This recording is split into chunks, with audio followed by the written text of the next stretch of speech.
신생아론이 좀 미약하거든요. 애를 안 놓으니까. 그러니까 잠재수조인데 유효수요할 수 있는 대상 자체가 적어요. 그럼 시장의 역량이 작년에 특례보금자리론 수준은 안 될 수도 있잖아요. 네네.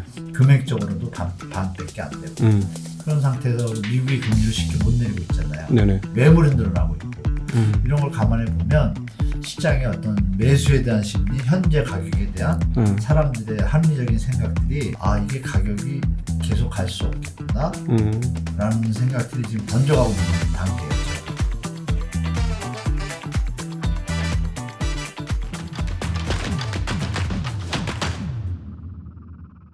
하나 궁금한 게 있는데 그러면은 요즘에 이제 조금 서울 말고 서울 외곽 지역에는 어떤 일이 있냐면 집에 못 들어가요. 사람들이. 못 들어가죠. 마지막 잔금을 못 치러서 잔금 한 50% 치러야 들어가잖아요. 신축은. 그래서 그 돈이 없는 거예요. 없죠. 그래서 안 들어가. 그러니까 보니까 그럼 어떻게 해야 했더니 이자를 낸다 그러더라고요. 당연해야죠. 네. 근데 만약에 이 사람들이 나 못하겠어. 배째. 이렇게 되면 어떻게 될까요? 어느 사람들이요? 그 입주해야 되는 사람들이. 입주민들이요? 예. 입주민들은 계속 손실은 어떤 행동을 취하든 간에 잔금을 얘기하는 거예요. 연체 이자가 시간이 흐르면 원금까지도 그동안은 50% 날아갈 수 있는 수가 잡아먹는다. 다 날아가는 거죠. 네네네. 거의 뭐 멘붕이죠 그냥. 그러면 어쨌든 그렇게 되면 국가적인 리스크는 없고 개인적인 리스크네요. 거기까지는. 자기가 돈 아니죠. 돈을 안 냈을 때 예. 개인 리스크를 이미 다 안았다고 가정하면 돈이 안 들어오니까 현장이 어떻게 돼요? PF 상환이 돼요? 대출을 못 갚잖아요. 마지막 잔금 50%가 안 잔금이 들어오면 들어와야 그러네요. 못 들어오니까 못 갚잖아요. 네, 그러네요. 못 갚으면 보증 쓴 게 어떻게 돼요? 은행에서는 그럼 중도금 대출했던 거 회수하려고 그럴 거고 매각 들어가야 되고 보증은 허가가 섰고 문제가 터지죠. 개인의 문제가 아닙니다. 이거는. 그러니까 문제가 사업하다 만데 입주하려다 못하는데 여러 군데들이 다 문제 대상인 거예요. 차라리 브릿지가 깔끔하네요. 여기에 비하면 그렇죠. 허그가 진입하기 전에 문제니까. 네, 자체서 같은 자본시장에서 시행사하고 채권자 몇 명만 손해 보면 게임 끝이네. 그게 오히려 깔끔하네요. 대한민국이나 외국이나 정부가 개입해서 문제가 생기지 개입 안 하면 큰 문제 없어요. 그럼 뭐 그동안 벌었던 사람들 깨지는 거고 시행사들. 네, 맞습니다. 그다음에 순수한 자본 논리가. 그다음에 이제 금융기관들은 대손 싸우면 되는 거고. 손실 확정하고 충동하면 되죠. 그래 뭐 규모가 크다긴 하지만 뭐 돈은 계속 벌고 있는 사람 주체니까. 맞아요. 뭐 30조 정도는 뭐 다 깨지는 건 아닐 테고. 한 10조 깨지면 해도 되죠. 한 10조 70%는 해도 되죠. 그렇죠. 70%는 당연히 회수 될 거고 땅이 있으니까. 맞습니다. 땅이 있으니까 회수 될 거고 뭐 그러면은 뭐 한 30조 중에 뭐 한 10조 안짝에 해서 그 중에 일부 충당금 쌓으면 되니까 맞습니다. 그건 해소가 되겠네요. 오히려 브릿지는. 네, 맞습니다. 정확히 보셨어요. 이게 문제네요. 정확합니다. 이 분양 이쪽이 문제네요. 네, 분야 문제입니다. 전세도 사실상 그렇게 큰 문제가 아닐 수도 하나 있겠네요. 정부가 끼면 문제가 터집니다. 이쪽 표현이 묘한데 정부가 좋겠다고 하는 정책들이 결국은 이 부메랑이 돼서 우리한테 좀 리스크로 와 있는 상태가 현재 시장. 예전에는 얘들이 이제 가격을 올리는 아주 중요한 휘발유 역할을 했고 부동산 가격 상승에 휘발유 역할을 했는데 이게 너무 올라가서 감당이 조정기에는 이게 이제 폭탄이 될 수도 있는. 그러네요. 네. 그래도 정부가 잘 알아서 아프죠. 예. 정부가 잘 알아서 하겠죠? 정부가 돈이 충분하면 좋은데 없으면 이제. 우리나라는 아직 부채가 정부가 제일 적잖아요. 근데 그것도 냉정해 보면은 그 공공기관 부채만 따진 거고 정부 입장은 네네. 정부 있잖아요. 네네. 공공기관. 네. 뭐 무슨 공사 다 합하면 한 또 7-80% 갈 거요. 네네. 저는 그렇게 알고 있어요. 근데 이제 네. 근데 이제 이렇게 보면 이제 아무런 얘기를 했는데 제가 그래서 이제 부동산 덕분에 이제 공부를 하게 됐는데 근데 좀 몇몇 군데를 찍어서 궁금해서 가끔씩 봐요. 가격이 정말 떨어지는지. 요 근처에 있는 아파트라든가 여기는 이제 아파트가 많잖아요. 저희 광화문이니까 여기하고 또 제가 찍었던 뭐 재건축의 그 토지 지금 용적률이 매우 낮은 재건축 대상 아파트 이런 데는 가격이 더 올라요. 안 빠지고. 그걸 보니까 지금 예를 들어 서울 외곽의 문제라든가 그다음에 직장이 별로 크지 않은데 집을 많이 지었던 지방이라든가 이런 데는 진짜 심각하겠구나 하는 생각이 딱 들었고 반면에 서울의 주요 요지에 있는 것들은 오히려 가격이 안 빠지고 더 오를 수도 있겠구나 하는 생각도 들었거든요. 네, 지금 일시적으로 정부가 이제 정부 활성화 정책도 나왔고 그리고 작년에 특례보금자리하고 그 여운이 있고, 그러니까 쉽게 말씀드리면 뭐랄까요, 홍수가 터졌을 때 네. 이런 표현이 적절한지 모르겠는데 홍수가 터졌을 때 낮은 지역인 데는 다 잠기잖아요. 그렇죠. 근데 제일 높은 데는 안 잠기잖아요. 그렇죠. 안 잠기죠. 근데 홍수가 더 크게 터져야 잠기잖아요. 그렇죠. 그러니까 지금의 수위는 약간의 그 홍수가 음. 우리가 선호하는 그 희소지역 음. 또 선호하는 단지 네. 이런 데들은 수요가 있는 거예요. 네네네. 역으로 시장에서는. 그러니까 버티고 있어요. 제가 볼 때. 근데 만약 홍수가 더 크면 그것도 잠길 수 있다. 이거는 아셔야 돼요. 그러니까 예를 들어 네. 팔당댐 숨은 12개 중에서 지금 한 2-3개밖에 안 열렸다. 네네. 근데 이게 예를 들어서 진짜 터졌을 때는 그 12개 어떻게 12개 숨은 다 열면 예를 들어 뭐 2008년도 리만 때라든가 뭐 이런 비슷한 일이 벌어져서 수문을 진짜 다 열어야 되는 상황이면 네, 맞습니다. 골 때린다. 근데 지금 이렇게 보셔도 이렇게 지금 올라간 건 맞아요. 네. 맞는데 호가가 지금 많이 올라갔습니다. 호가가 많이 올랐고 네. 중요한 건 제가 항상 말씀드리지만 거래량이잖아요. 거래량이 급감했습니다. 가격은 올라갔는데 그리고 네. 실제로 제가 우리 말씀 주셔가지고 1월달, 네. 1월달 종로구하고 종로구에는 아파트가 많이 없기 때문에 네, 아파트만 좀 네. 지원들 봤더니 종로구에 4개밖에 거래가 안 됐어요. 가격 올라갔는데 한 달 내내. 이 큰 종로구에서 네네. 거래가 4건이라고요? 네. 그 중에 또 2건은 상승이고 2건은 하락입니다. 네. 그러니까 상승한 것만 보시는 분도 계시지만 하락한 분도 있어요. 네. 그럼 말씀 주신 또 여의도일 때도 요새 좋잖아요. 네, 그렇죠. 거기는 이제 음. 영등포구니까 영등포를 통합해서 봤는데 여의도일 때 너무 올라가지고 거래가 좀 줄었고 목동도 마찬가지고 네, 목동 재건축 호재 단지 있잖아요. 그렇죠. 거기도 지금 많이 올라가지고 거래가 줄었는데 저번 달까지만 해도 저저번 달 한 10월 달까지만 해도 계속 상승 패턴이었어요. 네. 근데 11월 되면서 이제 상승 하락 거래가 같이 들어가요. 그래서 지금 약간의 시장에 대해서 퀘스천들 찍는 거죠. 네. 수요자들이. 네. 그러니까 올라간 건 맞아요. 효과까지 다. 그래서 신생아론이 좀 미약하거든요. 네. 어떤 제한적이고 대상이. 신생아론만 해당되니까. 애를 안 놓으니까. 네, 애 안 낳으신 분들이나 중년 부부들 다 키우신 분들 해당이 안 되잖아요. 네네. 그러니까 수요의 어떤 유효 수요, 잠재 수요인데 유효 수요할 수 있는 대상 자체가 적어요. 그럼 시장의 역량이 작년에 특례보금자리 이런 수준은 안 될 수도 있잖아요. 네네. 금액적으로도 반밖에 안 되고. 그런 상태에서 미국이 금리를 쉽게 못 내리고 있잖아요. 네네. 그리고 그런 부분이 이제 이어지고 매물이 늘어나고 있고 이런 걸 감안해 보면 시장의 어떤 매수에 대한 심리, 현재 가격에 대한 사람들의 합리적인 생각들이 네. 이게 가격이 계속 갈 수 없겠구나 라는 생각들이 지금 번져가고 있는 단계예요. 제가 볼 때. 그러니까 매물이 작년에도 특례보금자리라는 이제 정부 개입이 있었고 너무 네, 그 맞아요. 결국은 이제 30% 이상 빠질 거를 겁냈던 걸로 추정이 됩니다. 제가 보기에는 금융시장이 붕괴될까봐 그렇게 한 것 같은데 그럼 만약에 이게 이제 계속 떨어지면 안 떨어지면 가만히 있겠지만 떨어지면 또 다시 개입을 하면서 어떤 다양한 정책 방향들 예를 들어서 추가적인 양도세 중과 폐지 네네. 뭐 이런 것들이 막 나올 수도 있잖아요. 그러면 이제 중과 폐지가 힘을 못 쓰죠. 지금 해도 지금 힘쓸 수 있는 건 딱 하나 남았습니다. 그 미분양 양도세 감면 조항 아파트에 대해서. 네. 미분양 아파트에 대해서. 미분양에 대해서는 안 팔리는 거니까 나중에 양도 차익에 대해서 비과세. 비과세하면서 뭐 세금도 다 감세하고. 그러면 가격이 그것도 내려와야 사잖아요. 네. 그러니까 지금 아시지만 다주택자 중과 배제 연장하기로 했거든요. 네. 이번에 다주택자들 1년 더 연장하는 거. 원래 5월 29일 끝나는 건데 원래 그걸 1년 연장 한 번에 한숨 돌리셨어요. 아직도 안 팔린 분들 있잖아요. 네네네. 한숨 돌렸는데 이분들 생각할 때 지금까지 안 팔렸단 말이에요. 네. 다음 1년에 팔릴까 안 팔릴까 헷갈리잖아요. 네. 그러면 이 제도가 나오면 매물이 다 들어가게 돼요. 원래. 그렇죠. 지금 안 줄고 있어요. 매물이. 그 얘기 뭐냐면 그 시장 참여자 중에 매도자들 입장도 네. 가격이 계속 상승하기에는 버겁다고 판단하는 분들이 많다고 봐야겠죠. 네. 그러면 안 준다는 얘기는. 양도세 중과가 아니고 양도세 폐지가 나오면 이거는 무조건 부스팅 양도세를 버튼이 어떻게 돼. 폐지할 수 있나요? 정책적으로 할 수 있잖아요. 자유민주주의 국가에서 그거는 정부가 사라질 수 있는 일이죠. 예전에도 한 번 있었지 않습니까? 집값 많이 떨어 2015년이나 이럴 때 막 집값 네. 너무 많이 떨어졌을 때 한시적으로. 한시적으로. 그러니까. 한시적으로 매입하는 거에 대해서만. 그러니까. 그 아다르가 어다른데요. 네. 앞으로 양도세 폐지가 아니라 네네. 지금 미분양이 돼가지고 말씀하신 대로 떨어져서 문제가 돼. 예. 그러니까 이 미분양들이 소화가 안 되니까 네네네. 개인도 문제가 있지만 네. 뭐 보증회사도 문제가 있고 금융기관도 문제가 연결되잖아요. 네네네. 그러니까 이걸 막기 위해서 그러면 요번에 이 안 팔린 집들을 사주는 사람들에 대해서는 양도세를 안 받겠다. 그 기간을 보통 한 1년, 2년 둬요. 네네네. 앞으로 뭐 2024년 뭐 만약에 6월에 그렇게 됐다. 또 네. 떨어져가지고 그럼 6월 정도에 아마 미분양 양도세를 폐지가 아니에요. 그 기간에 산 사람들은 한시적. 해당이 안 되는 거예요. 그분들은 폐지의 효과를 맞죠. 네. 그러나 이제 전체 그림에서 양도세 폐지는 있을 수 없는 일이고.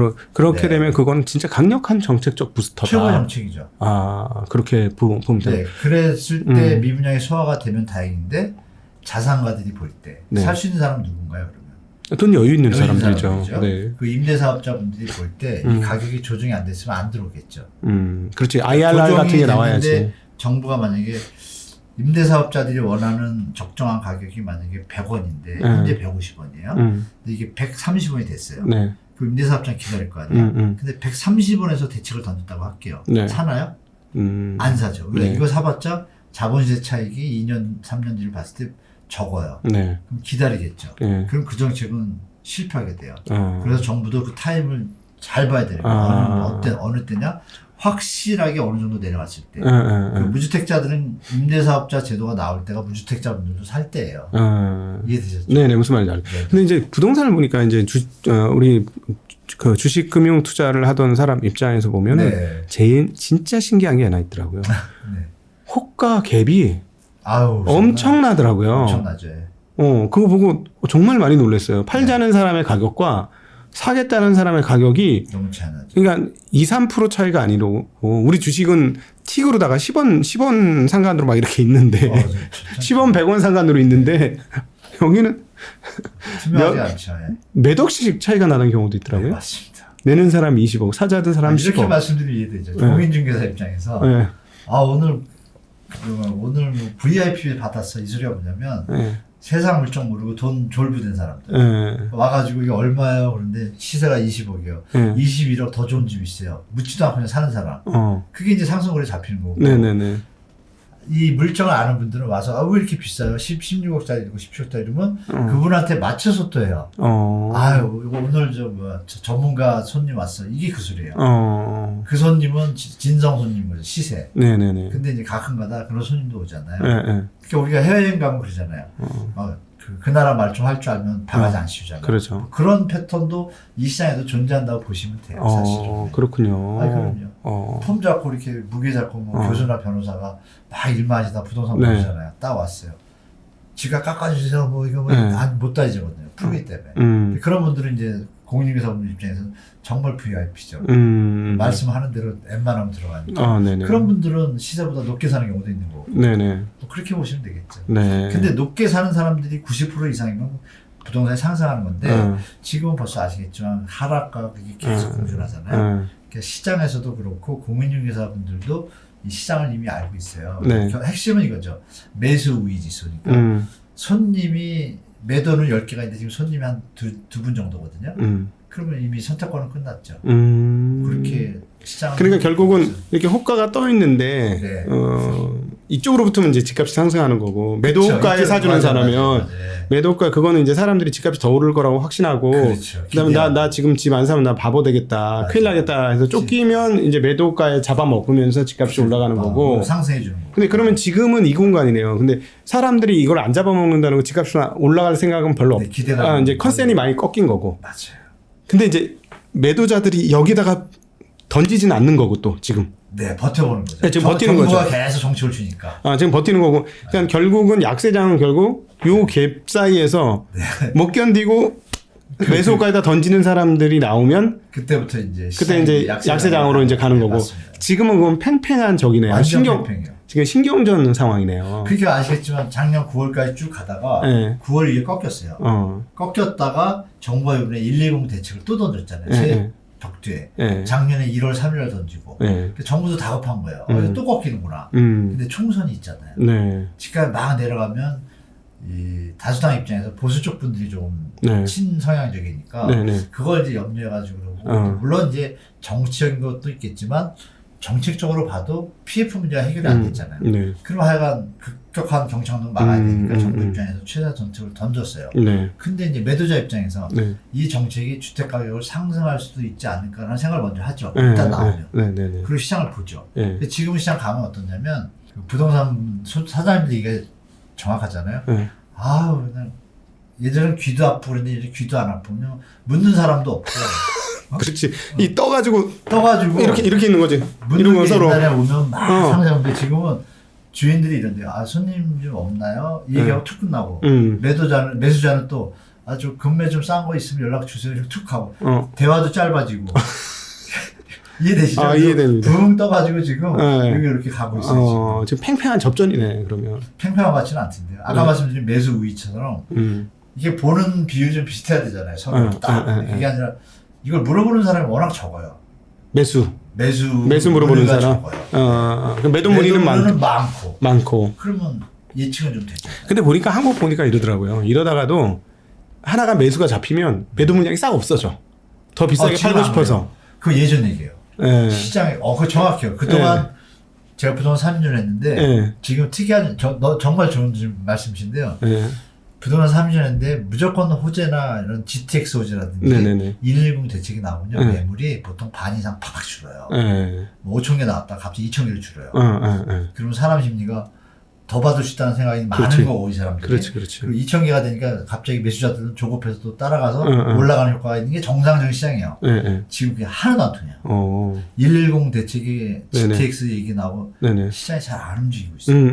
뭘 반증하냐면 네. 이거는 정상적인 가격이 아니다라고 지금 시장에서 다 보는 거예요. 제가 볼 땐 그래요. 아니고서 왜 이렇게 안 움직여요? 네. 일기 신도시 노후 득표법 통과됐잖아요. 네네네. 12월에. 반응이 없어요. 그래서 저는 세상에 이런 일이.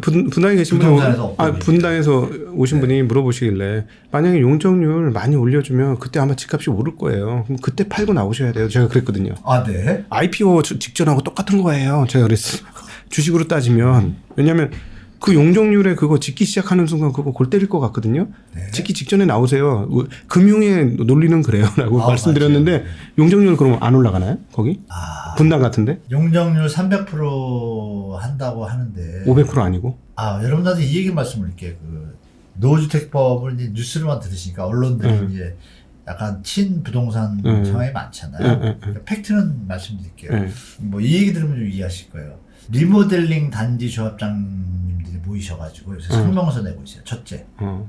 뭐냐 120 대책. 리모델링 대책은 다 어디 갔냐 따지는데요. 노후주택 특별법이 통과됐잖아요. 예. 통과된 내용에 보면 이 노후주택 단지들의 그 사업 방식에 세 가지가 있어요. 그게 뭐냐 1 이렇게 돼 있어요. 1. 도시 및 주거정비 환경법에 의한 재건축. 2. 리모델링. 3. 입지 규제 최소 구역. 이렇게 세 개로 딱 나눠놨어요. 그게 뭐예요? 사업을 할 때 이 세 개의 법과 시스템을 활용한다는 거예요. 그래요. 예. 그러면 입지 규제 최소 구역이라는 말이 좀 생소하신 분들이 계실 텐데 이게 뭐냐면 용적률 500% 700% 줄 수 있는 구역이에요. 예. 근데 이게 여러분 뉴스에서 접하시는 건 선도 구역. 요즘 막 얘기하잖아요. 무슨 말인지 몰라요. 네. 500% 해당되는 지역을 선도 구역으로 시범적으로 올해 말까지 한두 군데를 정하겠대요. 정하겠대요. 네. 하는 것도 아니고. 예. 그럼 막 계획을 잡아야 되고. 그럼 거기는 해당돼요. 그럼 한두 곳이에요. 네. 그러면 그건 전철역 위주의 좌우거든요. 네. 그러면 분당에 전철역이 몇 개 꽤 많잖아요. 그렇죠. 그러면 한두 개면 나머지 6, 7개, 8개 뭐 이거는 해당이 안 되잖아요. 네. 안 되면 300%예요. 300%가 되면 말씀드린 1번 도시 및 주거 정비법에 의한 재건축을 들어가는 거예요. 그거는 300%로. 네. 그거는. 그리고 리모델링은 리모델링 하던 대로 가는 거예요. 네. 리모델링 현장들이 일기 신도시법이 통과되면서 다들 기다린 거예요. 500% 될 거라고. 다 500% 도배를 해놨으니까. 리모델링을 500%? 야, 그 골조에서 그대로 올린다고? 예. 그러니까 리모델링을 500%인 것처럼 지금 언론들이 다 하니까 리모델링 현장들이 범 나오고 이러면서 스톱이 된 거예요. 왜? 그 전에 300%, 250%인데 선도 구역만 500%인 거예요. 나머지 리모델링이나 재건축을 하는 데는 법정 상한이 지금 법에 300%로 돼 있어요. 그러면 300% 이상 못 올린다는 얘기는 다 나온 거예요.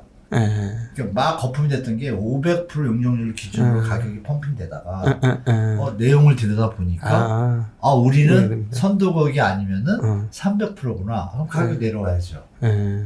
이런 상황이에요. 그래서 지금 분당이 가격이 힘을 못 받고 있다. 그러면 500% 걸리는 데는 이제 논하는 거고, 그 지역만은. 좋게 얘기하면 논하는 거고, 그 지역은 이제 혜택을 많이 푸는 거죠. 예, 논하고 그 외의 지역 300% 찍히는 곳은 분담금 내야 되는 상황이네요. 네.